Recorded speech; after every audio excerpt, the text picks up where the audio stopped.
Alhamdulillah Alhamdulillahi Rabbil Alamin wal aqibatu lil muttaqin wa la udwana illa 'alal zalimin.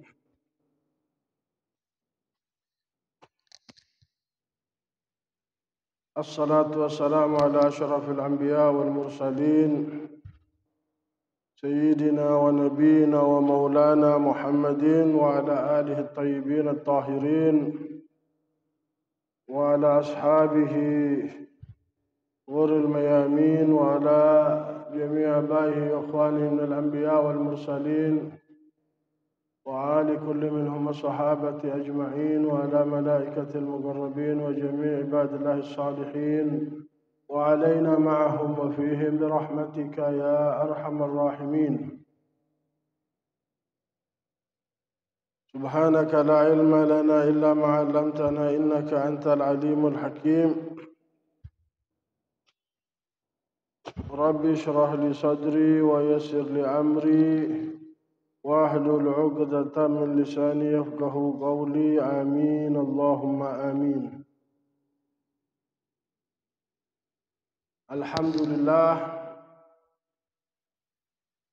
kita bisa melanjutkan ta'lim kita di malam hari ini berkat rahmat, taufik, hidayah dari Allah Subhanahu wa taala.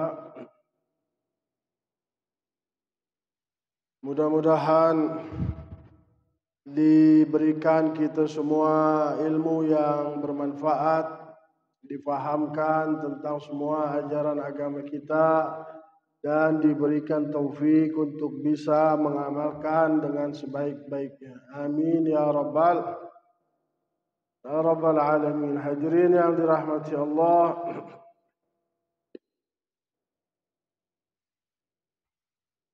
dalam ta'lim kita yang lalu telah disebutkan oleh musannif rahimahullahu ta'ala bahwa hendaknya kita semua memperbaiki niat kita dan memeriksanya, berfikir tentangnya sebelum kita masuk dalam amal yang akan atau pekerjaan yang akan kita lakukan. Karena niat merupakan pondasi asas dari pekerjaan itu. Baginda Nabi sallallahu alaihi wasallam bersabda, "Innamal a'malu binniyat wa innamal likulli imri'in ma nawa." Setiap orang akan mendapatkan apa yang diniatkan, dan setiap pekerjaan dibutuhkan niat sebelum melakukannya. Maka kata musannif, agar kita tidak berkata atau melakukan satu pekerjaan atau bertekad untuk melakukan sesuatu kecuali niat yang kita miliki adalah untuk mendekatkan diri kepada Allah Subhanahu wa taala dan semata-mata mencari ridhonya dan mencari balasan yang Allah tetapkan atas pekerjaan tersebut. Semata-mata balasan itu dari karunia dan kemurahan Allah.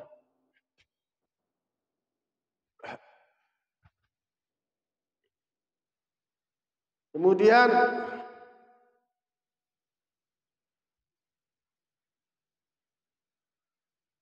disebutkan oleh musannif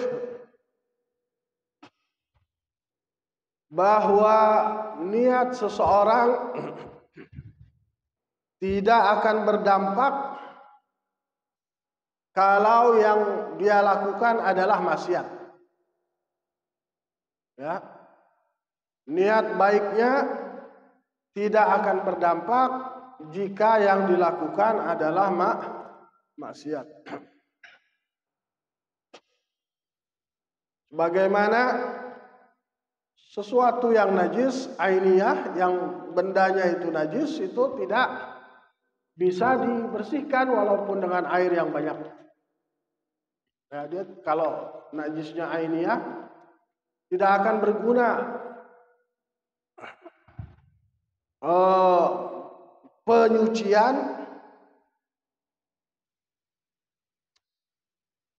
pada najis ainiyah. Ya. Contohnya yang diberikan oleh musannif kita kemarin adalah kalau satu orang dia melakukan maksiat berupa ghibah.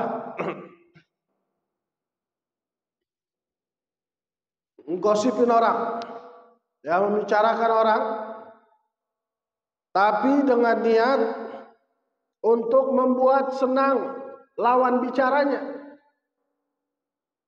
Membuat senang orang itu niat yang baik. Tapi karena maksiat yang dilakukan, maka maksiat itu tidak akan menjadi halal. Ghibah itu tidak akan menjadi halal walaupun didasari dengan niat yang baik.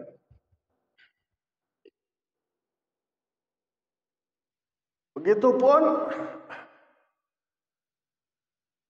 kalau ada orang yang diam dari amar ma'ruf atau nahi munkar karena niatnya tidak mau membuat orang lain tersinggung. Ada kemungkaran dia biarkan, nggak enak. Kalau orang Belinyu bilang ndak lemak, ya, mau bilanginnya itu ndak lemak, takut menyinggung, ya, maka itu pun tidak berguna niat yang baik itu pada maksiat atau dosa yang dilakukan. Diamnya dia dari kemungkaran atau diamnya dia dari memerintahkan kepada kebaikan karena niatnya menjaga perasaan orang lain, itu pun tidak berguna. Ya. Kemudian begitu juga kalau sebaliknya. Kalau niatnya buruk tapi amal yang dilakukan amal yang baik, maka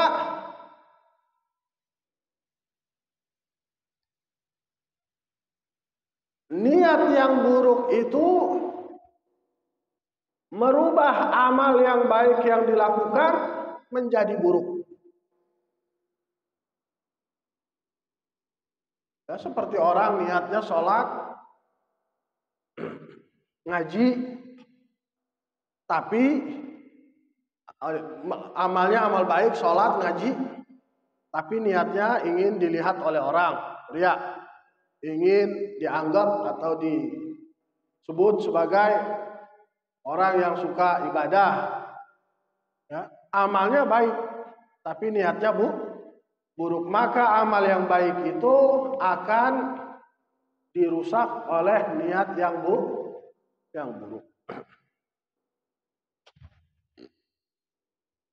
Maka kata musannif, berusahalah engkau wahai saudaraku agar niatmu dalam melakukan ketaatan itu hanya untuk mencari ridha Allah, mengharap wajah Allah. Kemudian niatlah ketika melakukan hal-hal yang mubah untuk membantu kepada ketaatan kepada Allah Subhanahu wa taala. Ya. Hal-hal yang mubah seperti makan, minum, mandi.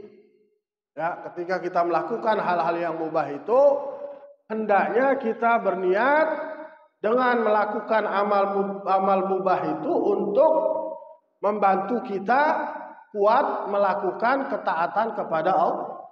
Dengan makan, ya kita niat untuk bisa pergi ke masjid, untuk kuat berjalan, ya, ke tempat yang baik. Dengan mandi, ya kita niat untuk mendapatkan ya, kesegaran dalam beribadah, biar senang ibadahnya dan seterusnya. Kemudian musannif katakan, ketahuilah bahwa bisa terjadi, tergambar, terkumpulnya dalam satu amal niat soleh yang banyak. Satu perbuatan, tapi niatnya banyak, itu bisa terjadi. Dan orang yang mengamalkan itu, dia mendapat pahala dari niatnya semua secara sempurna. Ya. Satu pekerjaan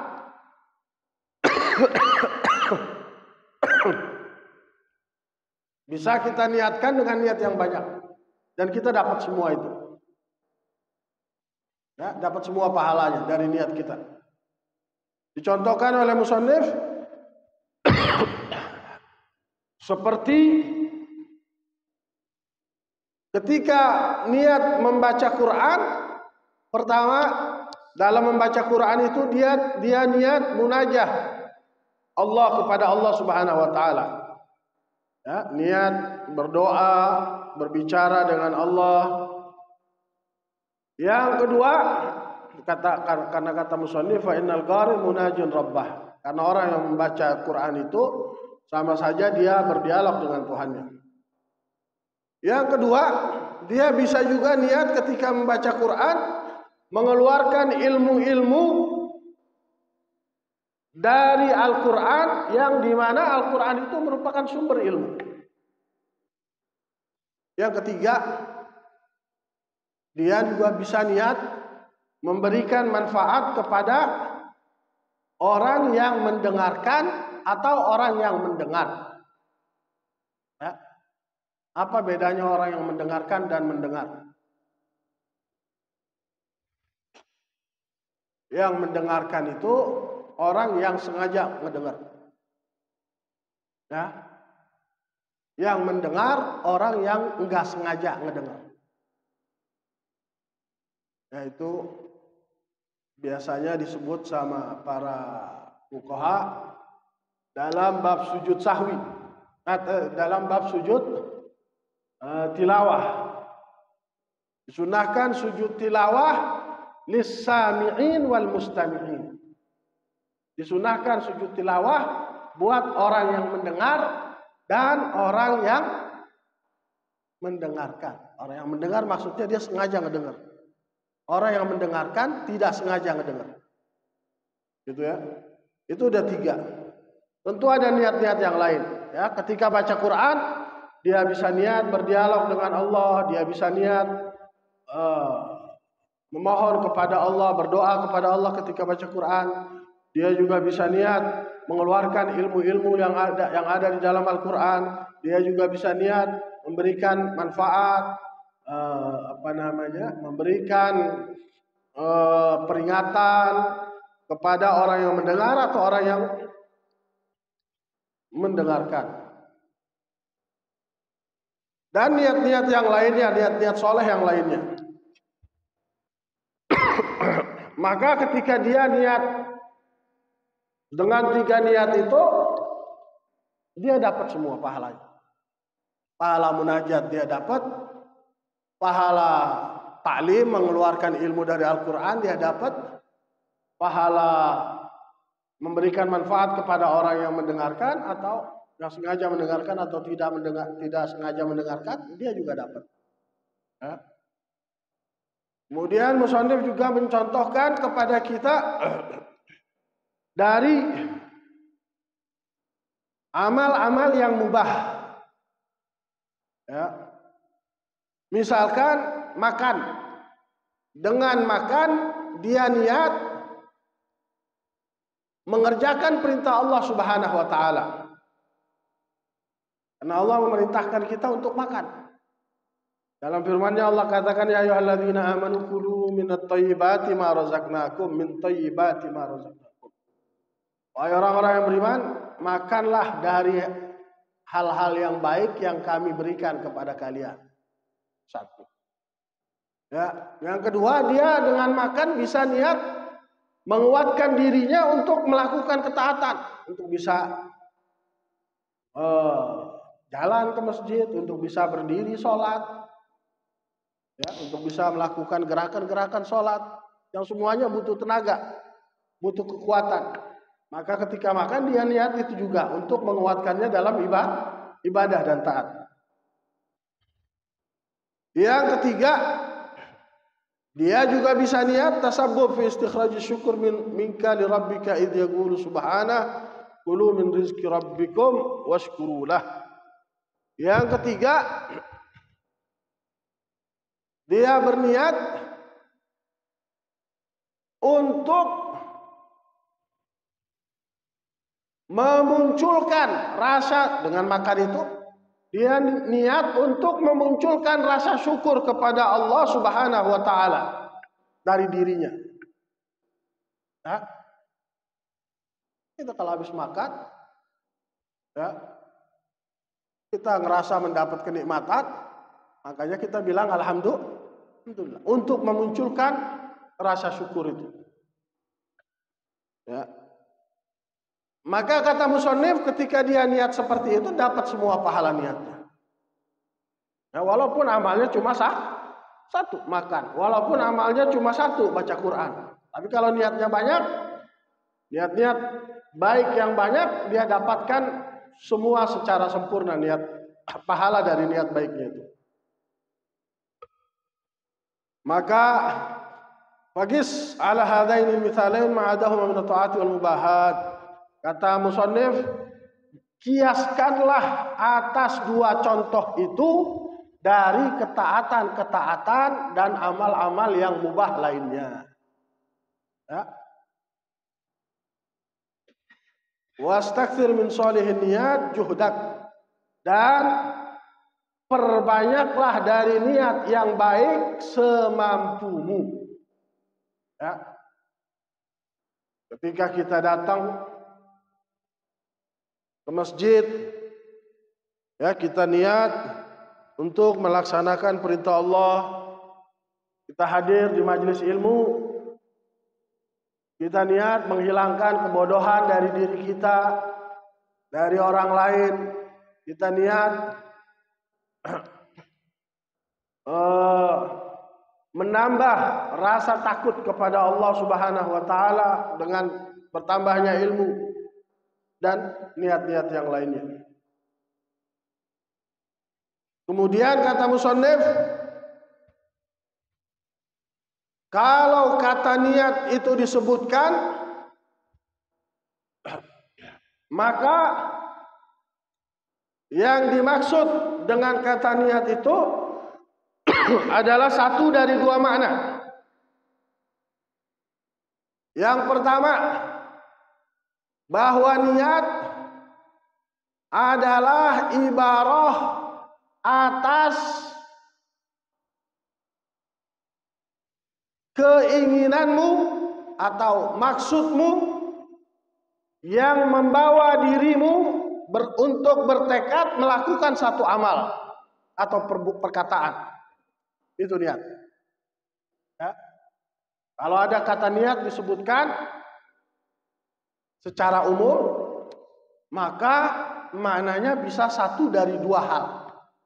Satu itu tujuan kita, ya, yang membawa kita untuk bertekad melakukan pekerjaan itu atau amal. Maka kalau niatnya dengan makna seperti itu, kata musannif, niat dengan ibarah seperti itu kebanyakannya lebih baik dari amalnya, walaupun amal itu sendiri baik. Ya. Kalau niat kita maknai dengan makna seperti itu. Apa itu? Tujuan kita Keinginan kita yang mendorong kita untuk melakukan satu perbuatan atau mengatakan satu ucapan. Maka kalau niat dengan makna seperti itu, biasanya kebanyakan niatnya itu lebih baik daripada perbuatan, walaupun perbuatannya juga baik.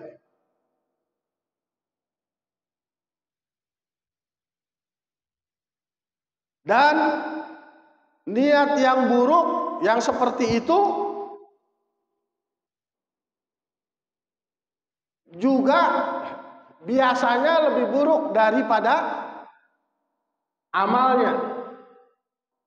Ya, walaupun amalnya sendiri buruk. Ketika alaihi salatu wasallam, Nabi sallallahu alaihi wasallam bersabda, ini yang Nabi bilang, niatul mu'min khairun min amalih. Niatnya seorang mukmin lebih baik dari amalnya. Niatnya lebih baik dari amalnya. Maka kata musannif, perhatikanlah bagaimana Nabi sallallahu alaihi wasallam mengkhususkan orang mukmin dengan disebutkan di situ. Mengkhususkan penyebutan mukmin di hadis itu. Niyatul mukmin khairun min amali. Itu yang pertama.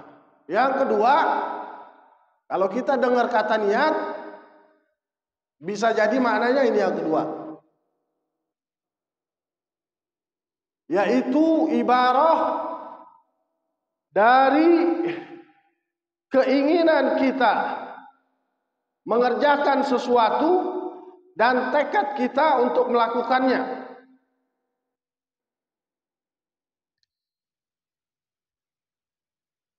Kalau seperti itu, maka kata musannif, niat itu pasti lebih baik dari amalnya. Tidak bisa kebanyakan. Kalau tadi yang pertama kebanyakan. Ya, kebanyakan yang niat yang seperti itu lebih baik dari amalnya. Bisa jadi amalnya lebih baik. Tapi kalau yang kedua ini pasti niatnya lebih baik dari amalnya. La yakhlul insan inda azmi ala fi'li syai'in min ahli. Akan tetapi tidaklah kosong seseorang ketika bertekad melakukan sesuatu dari salah satu dari 3 perkara. Yang pertama, dia bertekad kemudian mengerjakan. Ya. Dia tekad itu yang kita bilang niat, kemudian dia kerjakan. Yang kedua, yazim, dia bertekad dan dia tidak lakukan padahal dia mampu.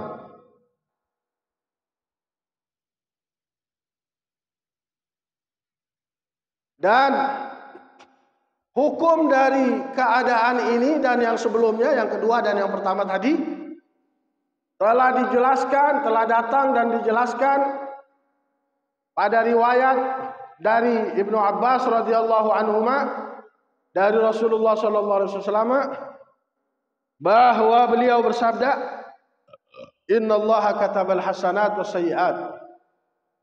Sesungguhnya Allah Subhanahu wa taala menetapkan kebaikan dan keburukan.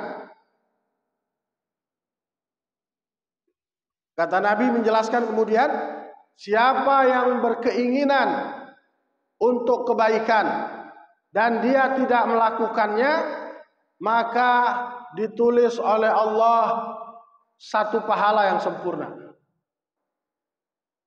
Siapa yang berkeinginan, berniat untuk melakukan kebaikan, tapi dia tidak mengerjakannya, maka ditulis pahala yang sempurna. Satu pahala yang sempurna.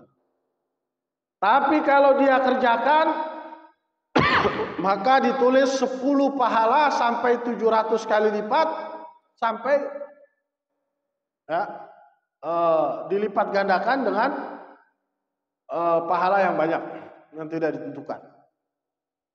Kemudian kalau dia berkeinginan, kata Nabi SAW, berkeinginan untuk melakukan keburukan, bertekad melakukan keburukan, dan dia tidak mengerjakannya, maka ditulis buat dia satu pahala yang sempurna.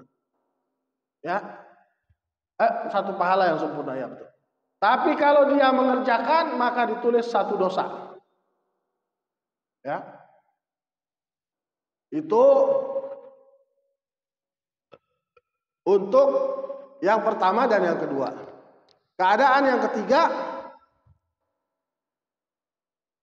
dia bertekad atas satu pekerjaan yang dia tidak mampu, ya, yang dia tidak mampu melakukannya. Maka dia bilang, kalau saya mampu pasti saya kerjakan. Ya, kalau saya mampu pasti saya kerjakan. Maka orang seperti itu dia mendapatkan pahala niat dari niatnya itu, tekadnya itu, sebagaimana pahala orang yang mengerjakannya. Dan dalilnya kata musannif atas hal tersebut, Nabi SAW bersabda, manusia itu ada 4 macam. Satu laki-laki yang diberikan oleh Allah ilmu dan harta, maka dia melakukan atau menghabiskan hartanya dengan ilmunya. Ya, satu, yang pertama, seseorang yang diberikan oleh Allah ilmu dan harta. Kemudian dia pakai hartanya sesuai dengan ilmunya. Maka berkata orang lain berkata, ini dalam hadis. Ya.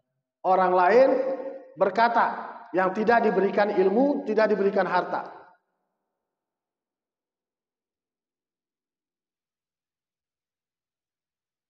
Kalaulah aku diberikan sebagaimana dia, maka aku akan melakukan seperti yang dia lakukan. Ya. Maka kata Nabi SAW, 2 orang itu pahalanya sama. 2 orang itu pahalanya sama. Yang kedua, seseorang yang diberikan oleh Allah harta tapi tidak diberikan ilmu. Ya, maka dia merusak dengan hartanya itu karena kebodohannya. Maka ada orang yang berkata, kalau Allah berikan saya harta seperti dia, ya, maka saya akan berbuat seperti dia. Maka 2 orang itu pahalanya, dosanya sama. 2 orang itu dosanya sama. Oleh karena itu, dari hadis-hadis ini kita paham bahwa bagaimana seseorang bisa mendapatkan kedudukan yang tinggi, derajat yang tinggi, pahala yang besar hanya dengan niatnya. Begitu juga sebaliknya, seseorang bisa mendapat dosa yang besar, ya, yang dia tidak lakukan cuma dengan niatnya. Ya, cuma dengan niatnya.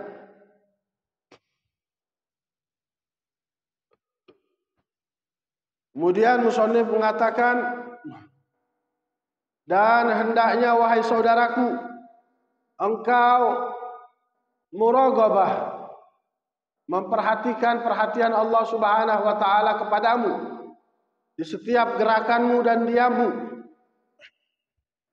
dan saatmu, dan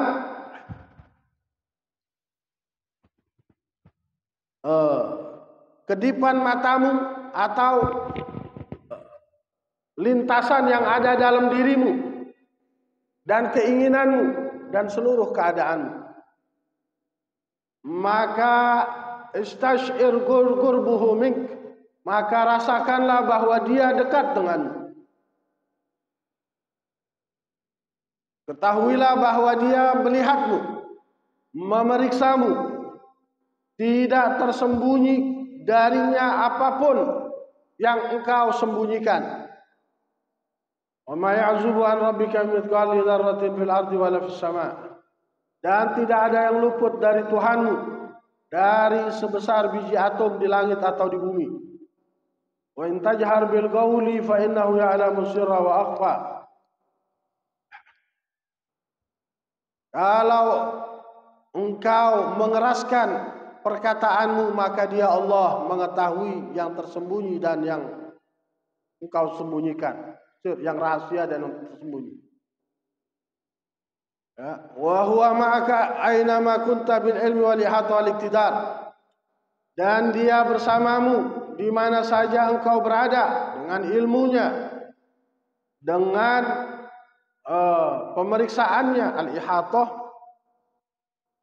itu meliputi maknanya, ya. Meliputi itu artinya seseorang yang mengetahui dari seluruh penjuru, dari seluruh sisi. Wal iktidar, dan dengan kuasanya.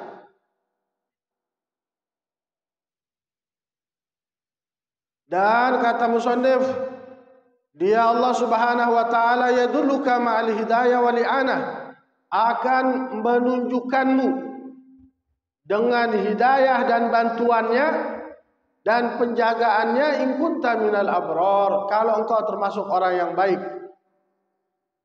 Maka malulah dari Tuhanmu dengan sebenar-benarnya rasa malu, dan berusahalah agar dia tidak melihatmu dalam pelanggarannya dan tidak kehilanganmu dalam perintahnya. Ya, itu makna dari takwa yang sering disampaikan oleh para ulama kita, ya. Selain yang mengerjakan seluruh perintahnya, meninggalkan seluruh larangannya, takwa. Bagian ulama memaknai takwa dengan kalimat itu, yaitu agar Tuhanmu tidak melihatmu dalam larangannya dan tidak kehilanganmu dalam perintahnya. Wa'budhu ka'annaka tarah, sembahlah dia seolah-olah engkau melihatnya. Fa in lam takun tarah fa innahu yarah. Kalau engkau tidak dapat melihatnya, maka dia melihatnya. Kata musannif, kapan engkau temukan dari dirimu rasa malas untuk melakukan ketaatan kepadanya atau condong kepada maksiat, maka ingatkanlah dirimu bahwa Allah Subhanahu wa taala mendengarmu dan memperhatikanmu, mengetahui rahasiamu dan yang terbuka darimu. Kalau tidak berguna hal tersebut atau zikir-zikir itu, karena kurangnya pengetahuanmu akan keagungan Allah, maka ingatkanlah dirimu bahwa ada 2 orang malaikat yang mulia yang selalu menulis kebaikan dan keburukanmu. Bacakan atasnya, atas nafsumu, idh yatalaqal mutalaqiyani 'anil yamini wa 'anil shimali qa'id,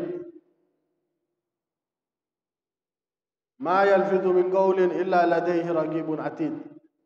Ya, ketika bertemu 2 orang dari kanan dan dari kiri, ya, kemudian mereka duduk dan berbicara, tidaklah keluar ucapan dari keduanya kecuali dan atid. Kalau tidak berdampak juga dengan zikir-zikir itu, maka ingatlah tentang dekatnya kematian. bahwa dia kematian itu adalah hal gaib terdekat yang kita tunggu. Takutkan nafsu kita dengan tiba-tibanya datangnya kematian. Dan ingatkan kapan datangnya kematian itu, pada saat dia dalam keadaan yang tidak diridhoi, maka kerugian dan celaka akan menantinya di akhirat kelak. Ya, jadi itu 3 caranya. Pertama, kalau kita merasa malas, ya, kita merasa condong kepada kemaksiatan, ya, yang pertama ingatkan diri kita bahwa Allah melihat dan mendengar kita, mengetahui apa yang jadi rahasia dan yang kita sembunyikan. Kalau itu masih tidak berguna, yang kedua, ingatkan bahwa ada malaikat di kanan kiri kita yang mencatat setiap kebaikan dan keburukan. Kalau masih tidak berguna juga, yang ketiga, ingatkan tentang datangnya kematian yang bisa datang tiba-tiba.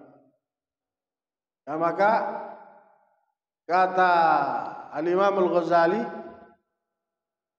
biasanya kalau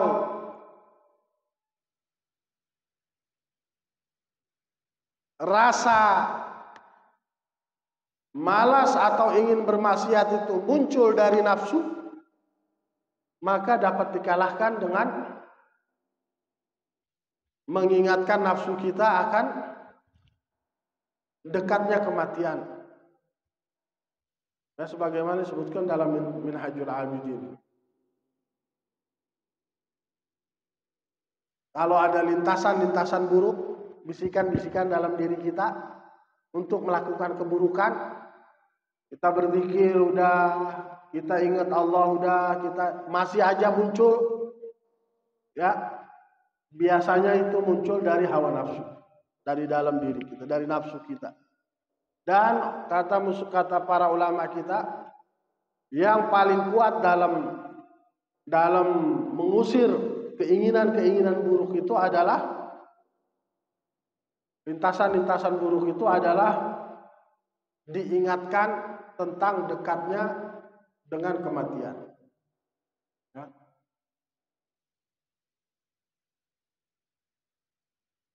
Kemudian kata musannif, kalau tidak bermanfaat juga ketika engkau sudah menakuti dengan kematian itu, maka ingatlah apa yang dijanjikan oleh Allah Subhanahu wa taala terhadap orang-orang yang mentaatinya dari pahala yang besar dan balasan yang berlimpah, dan apa yang dijanjikan oleh Allah Subhanahu wa taala dari orang-orang yang bermaksiat kepadanya dari siksa yang pedih. Waqullaha, katakan kepada nafsumu, ya nafsu ma ba'dal mauti min musta'tibin, wahai nafsu, tidak ada lagi yang akan memarahimu setelah kematian, ya. Dan tidak ada lagi setelah kehidupan dunia ini kecuali 2 tempat, surga atau neraka. Maka pilihlah, wahai nafsu, kalau engkau ingin taat, maka akibat yang akan engkau dapatkan adalah kemenangan, keridhaan, dan kekal di dalam surganya Allah Subhanahu wa taala, dan akan memandang kepada wajah Allah yang maha mulia.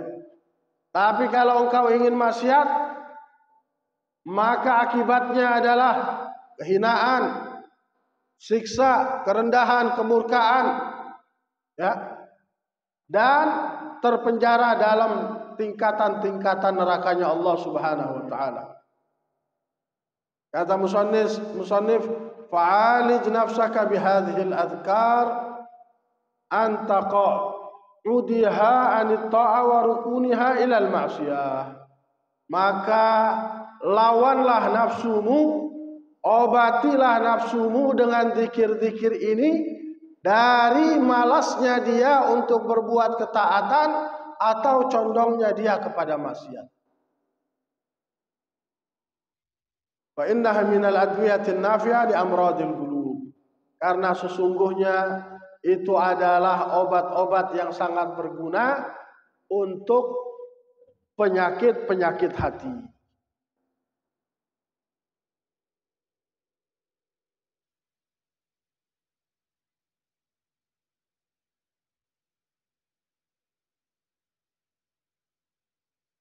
Kemudian kata musannif,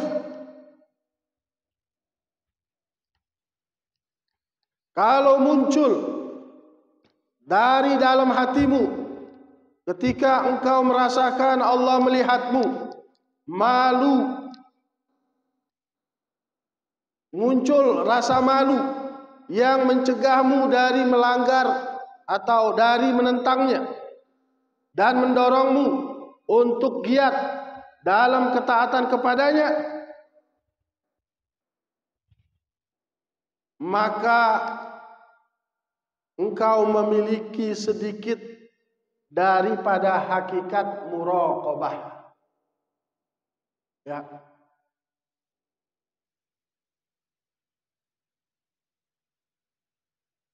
Muraqabah itu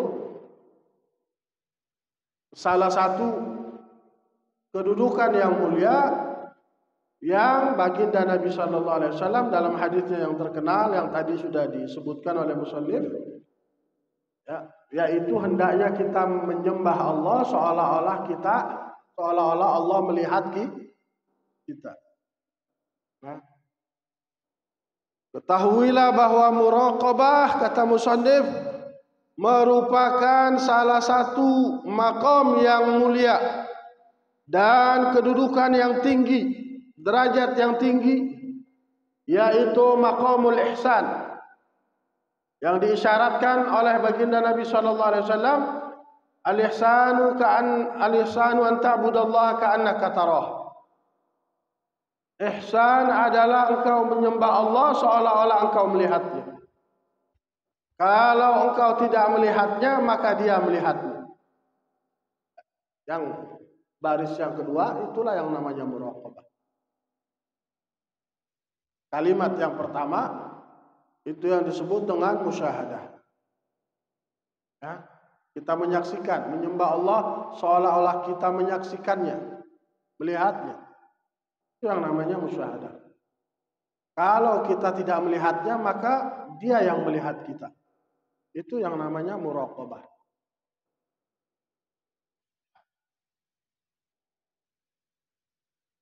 Dan kata musannif, setiap orang dari orang-orang yang beriman percaya bahwa Allah tidak akan luput sedikit pun atasnya apa yang ada di langit dan yang ada di bumi. Ya. Dan dia mengetahui, orang yang beriman itu maksudnya, dia mengetahui bahwa Allah bersamanya dimanapun. Tidak akan tersembunyi dari Allah sedikit pun dari gerakannya atau diamnya. Akan tetapi yang menjadi masalah, kata musannif, adalah keberlanjutan pandangan seperti itu. Ya. Dan husul samaratihi, mendapatkan buahnya. Ya, kadang-kadang kita semua orang yang beriman semua yakin bahwa Allah tahu segalanya. Tidak tersembunyi apapun yang ada di langit dan yang di bumi. Kita tahu bahwa Allah bersama kita kapan saja. Kita tahu tidak ada yang terlewat oleh Allah dari gerakan kita atau diam kita. Ya. Tapi yang jadi masalah adalah keberlangsungan pandangan seperti itu. Apakah kita terus-terus merasakan seperti itu, atau kita ingat nanti kita lupa, kita ingat nanti kita lupa, kita ingat nanti kita lupa. Ya. Dan kata musannif, mendapatkan buahnya yang merupakan yang pertamanya adalah dia tidak mengamalkan antara dirinya dengan Allah bima bainahu wa bainallah amal, dengan sebuah amal yang dia akan malu jika dilihat oleh orang lain, dan itu adalah jarang. Ada aziz, ya. Buahnya itu kita tidak akan melakukan sesuatu yang kalau orang lain tahu kita akan malu. Itu buahnya muraqabah. Ya, kita tidak akan melakukan sesuatu di mana yang kita kerjakan itu kalau manusia lain seperti kita tahu, kita akan malu. Ada wara'ahu az, dan apa yang ada di belakangnya lebih mulia lagi dari itu. Sampai seorang hamba di akhir perkaranya itu akan tenggelam, mustaghriqan billah, tenggelam di dalam Allah, faniyan amma siwah, hilang terhadap apa yang selain Allah.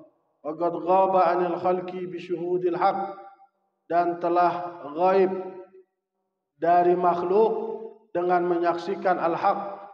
Wal tahaqa bi maq'adi sidqin inda malikin muqtadir, wallahu a'lam. Ya, mudah-mudahan Allah Subhanahu wa taala memahamkan kita semua akan apa yang disebutkan oleh musannif dalam kitab kita ini, dan mudah-mudahan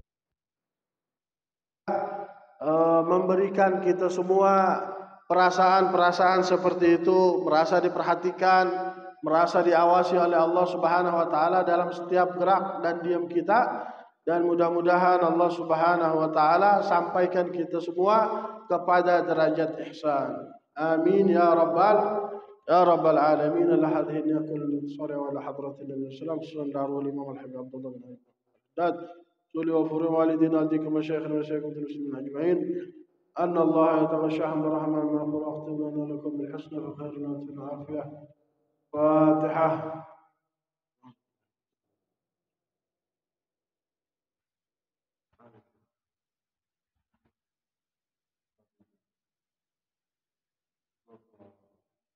ربنا تقبل منا انك انت السميع العليم وتب علينا انك انت التواب الرحيم. ربنا انفعنا بما علمتنا، رب علمنا الذي ينفعنا، رب فقهنا فقه اهلنا وقرابات لنا في ديننا مع الكتر وذكر. اللهم اهدنا بهداك واجعلنا ممن يشارع في رضاك ولا تولنا وليا سواك، لا تجعلنا ممن خالف امرك وعصاك. حسبنا الله ونعم الوكيل، لا حول ولا قوة إلا بالله العلي العظيم. سبحان ربك رب العزة عما يصفون والسلام على المرسلين، الحمد لله رب العالمين. تقبل الله منكم. السلام عليكم ورحمة الله وبركاته.